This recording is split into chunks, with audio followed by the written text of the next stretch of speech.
Hello friends, అందరూ ఎలా ఉన్నారండి? వెల్కమ్ టు చాణక్యాస్ నీతి. జీవితంలో ఈ విషయాలని బాగా గుర్తుపెట్టుకోండి. ఏంటి అంటే, భార్యాభర్తల మధ్య గొడవ రాకూడదంటే ఖచ్చితంగా జీవితంలో విభేదాలు రాకుండా మీ బంధం మరింత బలపడాలంటే కొన్ని తప్పులు పొరపాటులు కూడా చేయకూడదు. అయితే సంతోషంగా ఉండేందుకు ఏం చేయాలో ఈరోజు తెలియజేసుకుందాం. ఇంతకుముందు మానవ సమాజ శ్రేయస్సుకు సంబంధించి అనేక ముఖ్యమైన విషయాలు మీకు చెప్పడం జరిగింది. ఒక బంధం ఎప్పుడు బ్రేక్ అవుతుంది, కారణాలు, మీ రిలేషన్షిప్ స్ట్రాంగ్గా ఎలా మార్చుకోవాలంటే ఏం చెయ్యాలి, నేను మీకు ఇవన్నీ కూడా వివరిస్తాను. అయితే ఇప్పుడు నేను చెప్పబోయే ఈ విధానాలు పాటించడం వల్ల మీ జీవితం చాలా సంతోషంగా సాగిపోతుంది. అయితే ప్రస్తుత డిజిటల్ యుగంలో మహిళలు పురుషులు ఇద్దరూ సమానంగా భావిస్తున్నారు. అయితే ఇప్పటికీ చాలామంది పార్ట్నర్స్ దీన్ని అంగీకరించడం లేదు. ఏదో ఒక సందర్భంలో తామే ఎక్కువ అంటూ ఆధిపత్యం చలాయించేందుకు ప్రయత్నిస్తున్నారు. అంతేకాదు, వేరే జంటలతో మీ భాగస్వామిని పోల్చుకొని చూస్తూ వివాదాలను పెంచుకుంటున్నారు. నిజమే కదండి. అలాగే ఒక్క విషయం గుర్తుపెట్టుకోండి, ఒక బంధంలో ఎప్పుడూ ఇతరులతో పోల్చుకోవడం ఉండకూడదు.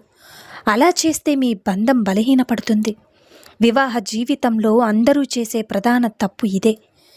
మీ రిలేషన్ని ఖచ్చితంగా నాశనం చేస్తుంది. ఇక అదేవిధంగా డబ్బు విషయంలో ఈ కలియుగంలో ప్రతి ఒక్కరికి డబ్బు అనేది ఖచ్చితంగా అవసరం. డబ్బు ఉంటేనే బతుకు జట్కా బండి ముందుకు నడుస్తుంది. అయితే బడ్జెట్లో విషయం భార్యాభర్తల ఇద్దరికీ ఒక అవగాహన ఖచ్చితంగా ఉండాలి. అప్పుడే వారి బంధం బలంగా ఉంటుంది. అయితే మన జీవితంలో ఏమాత్రం తేడాలు వచ్చినా వారి బంధంలో చీలికలు రావడం ఖాయం. నిజమే కదండి. కాబట్టి మీకు ఎక్కువ అవసరాలు ఉంటే తప్ప సంపాదించి ఖర్చులను మేనేజ్ చేసుకోవడం తప్పనిసరి. ఈ విషయాన్ని మాత్రం మర్చిపోవద్దు, గుర్తుపెట్టుకోండి. అదేవిధంగా ఒకరికొకరు తప్పులు సరిదిద్దుకోవడం, ఇది కూడా భార్యాభర్తల బంధంలో ఒక ముఖ్యమైన అంశం. సమాజంలో మనం అందరినీ గౌరవించాలి. ముఖ్యంగా పార్ట్నర్ ఒపీనియన్ దెబ్బతీసేలా ప్రవర్తించకూడదు. ఇలా చేస్తే మాత్రం మీ రిలేషన్ బ్రేక్ అవ్వడానికి ఎంతో సమయం పట్టదు. నా ఉద్దేశంలో ప్రతి ఒక్కరూ తప్పులు చేస్తారు. అయితే వాటి నుంచి ఇబ్బందులు పడకుండా పరిమితుల్లో ఉండి వాటిని సరిదిద్దుకునేందుకు ప్రయత్నించాలి. తప్పు చేస్తే ఒప్పుకునే ధైర్యంతో పాటు క్షమించమని అడిగే గుణం మీలో ఉండాలి. ఇది ఒక బంధానికి చాలా అవసరం. అదేవిధంగా భార్యాభర్తల బంధంలో మరో ముఖ్యమైన విషయం కోపాన్ని అదుపులో ఉంచుకోవడం. వివాహ బంధంలో ఏదో ఒక సందర్భంలో ఏదో ఒక విషయంలో కోపం సర్వసాధారణం. అయితే అలాంటి సమయంలో కోపాన్ని కంట్రోల్ చేసుకోవాలి. అలా చెయ్యలేని వారు వివాహ జీవితంలో నిరాశను ఎదుర్కోవాల్సి వస్తుంది. గుర్తుంచుకోండి, అది భార్యాభర్తలైనా లేదా మగవారైనా ఎవరైనా సరే కోపాన్ని అదుపులో పెట్టుకోవాలి. కాబట్టి కోపం వచ్చినప్పుడు మనం ఎలా స్పందిస్తాము అనేది ఇక్కడ చాలా ముఖ్యం. మీరిద్దరి మధ్య ఉండేటువంటి బంధంలో ఇతరులు జోక్యం చేసుకోవడానికి పొరపాటున కూడా అవకాశం ఇవ్వకూడదు. ఇలాంటి సంఘటనల వల్ల మీ సంబంధంలో ఖచ్చితంగా గొడవలు వస్తాయి. కాబట్టి మీ వైవాహిక జీవితంలో కొన్ని పరిమితులను సిద్ధం చేసుకోండి.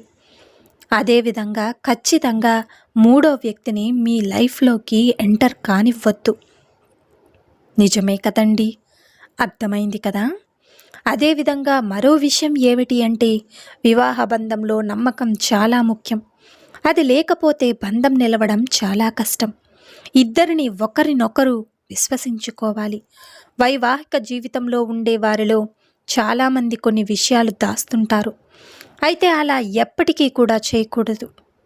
దీని అర్థం ఏంటో తెలుసా? ఎంత అవసరమో అంతవరకు చెప్పమని. అంతేకాని అనవసర విషయాలను ఎక్కువగా చెప్పడం వల్ల కూడా గొడవలు తప్పవు. మీ ఇద్దరి బంధానికి ఏమి అవసరమో అవే మాట్లాడుకోవడం చాలా ఉత్తమ లక్షణం. ఎందుకు అంటే, భార్యాభర్తల బంధం బలపడాలంటే ఇద్దరూ నిజాయితీగా ఉండాలి. కాబట్టి బంధంలో అబద్ధాలు చెప్పకూడదు. అయితే ఈ విధంగా ఇద్దరిలో ఒకరిపై ఒకరిని అనుమానాలు పెరిగి బంధం నాశనమయ్యేలా చేస్తుంది. కాబట్టి ఎంతవరకు మాట్లాడుకోవాలో అంతవరకే మాట్లాడండి. ఇక అలాగే ఇద్దరి జంటల మధ్య కమ్యూనికేషన్ అనేది ఎప్పటికీ లోపించకూడదు. కాబట్టి ప్రతిరోజు మీ భాగస్వామితో ఇంట్లోని విషయాల గురించి కాసేపు ముచ్చటించాలి. అంటే మాట్లాడుకోండి. లేదంటే మీ ఇద్దరి మధ్య అపార్థాలు పెరుగుతాయి. అలాగే జీవితం సాగాలి అంటే ఇద్దరూ కష్టపడాలి. కానీ ఒకరు కష్టపడి మరొకరికి ఎలాంటి పని లేకుండా ఖాళీగా ఉంటూ కష్టం చేసిన వాడిని వేలెత్తి చూపించడం కూడా ఈ బంధం అనేది పిచ్చితనంగా ఉంటుంది. ఈ బంధం అనేది విచ్ఛిన్నం కావడానికి కారణమవుతుంది. ఒకరు కష్టపడుతున్నప్పుడు మనం కష్టం చేయకపోయినా పర్వాలేదు, కానీ వాళ్ళని మాత్రం వేలెత్తి చూపించకూడదు.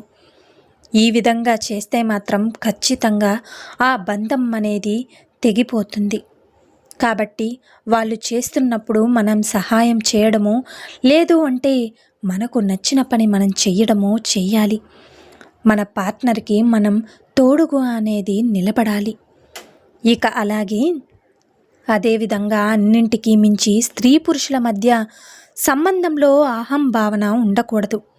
ఒకరిని ఒకరు కించపరుచుకుంటే వారి సంబంధం ఎక్కువ కాలం నిలవదు.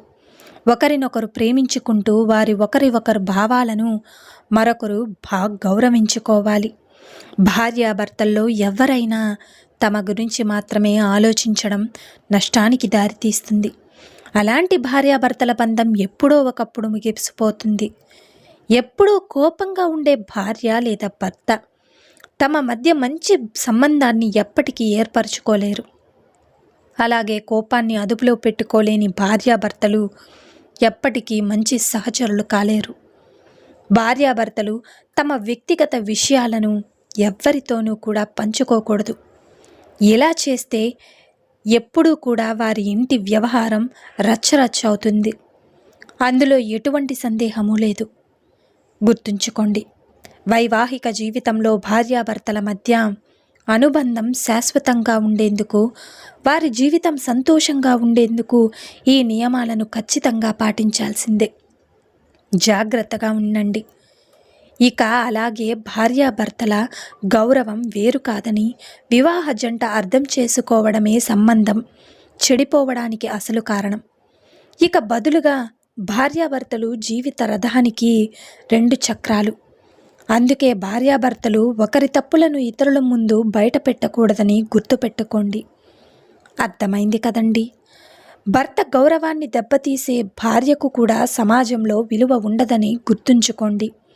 అదేవిధంగా భార్యను నలుగురిలో నవ్వుల పాలు చేసే భర్తకు కూడా గౌరవం అనేది ఉండదని అర్థం చేసుకోండి.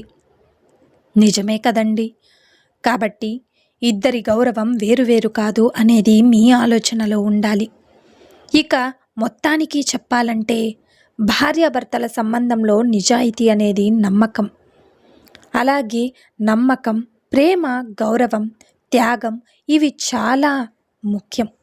అలాగే ముఖ్యంగా ఒక ఆదర్శవంతమైన భార్య ఎలా ఉండాలి అంటే భర్త పట్ల భక్తి గలదిగా, తన పనిలో నేర్పురాలిగా, భక్తకు విశ్వాస పాత్రురాలిగా, ప్రేమగా, నిజాయితీగా ఉండాలి. ఇక భర్త విషయానికి వస్తే వివాహ బంధంలో భర్త బాధ్యత ఏంటి అంటే భర్త తన భార్యను ప్రేమగా, నమ్మకంగా, గౌరవంగా చూడాలి. వివాహ సంబంధంలో చిన్న అపార్థాలు, అనవసర జోక్యాలు బంధాన్ని దెబ్బతీస్తాయి. కాబట్టి అలాంటి విషయాలను తగ్గించుకోండి. మీరు వివాహ బంధంలో ఈ నియమాలు కనుక ఖచ్చితంగా పాటిస్తే భార్యాభర్తల బంధం ఎప్పటికీ విడదీయలేనిదిగా ఉంటుంది. కాబట్టి ఈ విషయాలన్నీ కూడా పాటించి మీ బంధాన్ని మంచిగా, బలిష్టంగా చేసుకోండి. ఎప్పటికీ కూడా సంతోషంగా జీవించండి. సో చూశారు కదండి ఇవాల్టి వీడియో. ఈ వీడియో మీకు నచ్చిందని అనుకుంటున్నాను. నచ్చితే చిన్న లైక్ చేయండి. మన ఛానల్ ఎవరైనా స్టార్టింగ్ చూస్తుంటే సబ్స్క్రైబ్ చేసి సపోర్ట్ చేయండి ఫ్రెండ్స్. ఇలాంటి చాణక్య నీతి మరిన్ని మోటివేషనల్ వీడియోస్ మీకు నోటిఫికేషన్ రూపంలో రావాలంటే పక్కన బెల్ సింబల్ని క్లిక్ చేయండి. అలా చేస్తే నేను పెట్టే ప్రతి వీడియో మీకు నోటిఫికేషన్ రూపంలో వస్తుంది. So thank you for watching friends. రేపటి వీడియోలో చాణక్యులు గారు ఏ మంచి మాటలను, ఏ మంచి సూక్తులను మనకి చెప్పబోతున్నారన్నది మనం రేపటి వీడియోలో అయితే తెలుసుకుందాం.